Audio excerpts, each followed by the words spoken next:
सलफ़ियत शहरियत नहीं है कि तू जिससे चाहे छीन ले।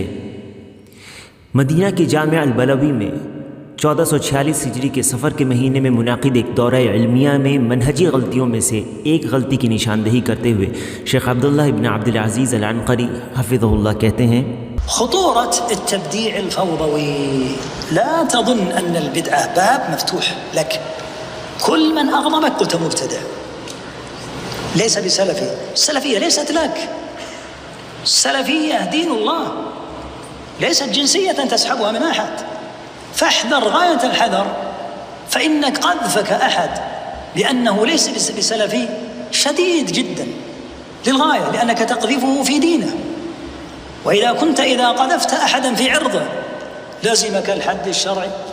الدين أعظم من العرض، فلا يتقاذف الناس هذه الإطلاقات بعبث.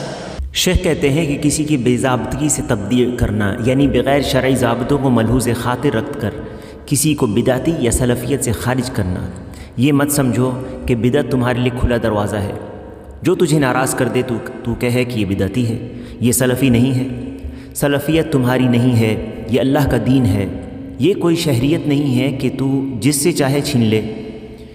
तू आगाह और होशियार हो जा, क्योंकि तेरा किसी पर तोहमत लगाना कि फ़लाँ सलफ़ी नहीं है, ये बहुत सख्त बात है, क्योंकि तूने इसके दीन पर तोहमत लगाई है।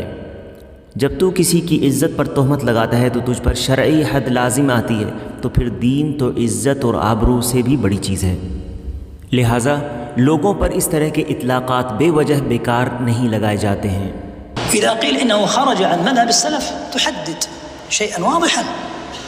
إذا قلت ألحقه بالجهمية، ألحقه بالخوارج، ألحقه بالمرجئة، بشيء واضح محدد.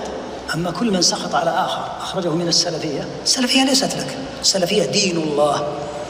ولهذا ينبغي أن يكون هناك ضبط لهذه المسألة، فلا يجلس مع أهل الأهواء والضلال بحيث يجري باطلهم على عامة المسلمين، وفي نفس الوقت لا تخرج من مذهب السلف من لا يخالف مذهب السلف. शेख कहते हैं, अगर ये बात कही गई है कि फ़लाँ सलफ़ी मनहज से ख़ारिज हो गया है, तो फिर तहदीद करें वाज़ेह तौर पर कि किस चीज़ की वजह से वो सलफ़ी मनहज से ख़ारिज है। कहो कि मैं इसे जहमिया या ख़वारिज या मुर्जिया में शामिल करता हूँ, किसी वाज़ेह चीज़ की बुनियाद पर। रहा महज किसी को जिससे तू नाराज़ हो जाए सलफ़ियत से ख़ारिज कर दे, तो सलफ़ियत तेरी नहीं है, ये अल्लाह का दीन है। इसीलिए इस मसले को ज़ब्त करना यानी इस पर काबू में रहना ज़रूरी है।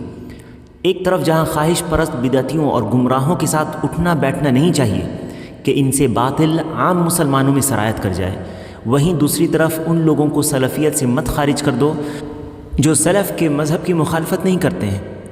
تعطيه العقيدة الواسطية تقول اشرح العقيدة الواسطية وسأستمع لك شرح الواسطية، فيشرحها شرحا لا يخرم فيه كلمة. ثم ذاك اللي يقول إنه ليس بسلفي تعطيه الواسطية فيشرحها نفس شرح أخيه. طيب ما الذي جعل بينكم هذه الخصومات إذن؟ أبواب الاعتقاد الآن التي بينكم القدر، الصحابة، الإمامة، جميع الأبواب أنتم فيها على مقالة واحدة. ما الذي يجعلكم تحملون على بعض هذا الحمل؟ سبحان الله، كأنكم فارغون، كأننا في الدنيا إلحاد وروافض ومن يدعو إلى الشرك، يلتفت بعضكم إلى بعض. ثم إذا نظرت في الخصمة التي بينكم وإلى ليس لها معنى، إذا أردت أن تخرج أحدا من السلفية فاحسب وقفة بين يدي الله عز وجل قبل أن تخرجه، بحيث يكون عندك جواب عند رب العالمين مو عند قضاة الدنيا. قد يزل الإنسان بكلمة لا تخرجه من السلفية، لكن قال هذه المقالة خاطئة ترد عليه. शेख कहते हैं, अगर तुम उसे अक़ीदतुल वासितिया दोगे और कहोगे कि अक़ीदतुल वासितिया की शरह करो, मैं तुम्हारी शरह को सुनूंगा, वो शरह करेगा जिसमें एक बात भी यानी जो सलफ़ से साबित हो उसकी मुखालफत नहीं करेगा। फिर उसी अक़ीदतुल वासितिया को उसको दो जो उसे कहता है कि वो सलफ़ी नहीं है, तो ये भी ठीक उसी तरह शरह करेगा जो उसके भाई यानी जिस पर उसने तोहमत लगाई है सलफ़ी ना होने की उसने की है। तो फिर कौन सी बात है जिससे तुम्हारे बीच में झगड़ा हुआ है? अक़ीदे के मुख्तलिफ़ अबवाब में, चाहे वो तक़दीर का बाब हो, सहाबा के ताल्लुक़ से बाब हो, इमामत के ताल्लुक़ से हो, तमाम अबवाब में तुम्हारी बातें एक हैं। किस चीज़ ने तुम्हें एक दूसरे पर इस तरह से इल्ज़ामात लगाने पर मजबूर किया? क्या तुम इसीलिए फारिग हो चुके हो? जैसा कि दुनिया में इल्हाद, रवाफिद और शिर्क की तरफ बुलाने वाले लोग नहीं रहे कि तुम एक दूसरे की तरफ इस तरह मुतवज्जह हो रहे हो। अगर किसी को तू सलफ़ियत से निकालना चाहता है तो ध्यान रख कि तू अल्लाह के सामने खड़ा किया जाएगा और उसका जवाब तेरे पास होना चाहिए जो तू रब्बुल आलमीन के पास दे, ना कि दुनियावी काजी और जजों के सामने। कभी किसी से कोई बात सादिर हो जाती है जो गलती होती है, मगर ज़रूरी नहीं कि इस गलती की वजह से वो सलफ़ियत से ख़ारिज भी हो जाए। अलबत्ता इस गलती पर उसका रद्द किया जाता है।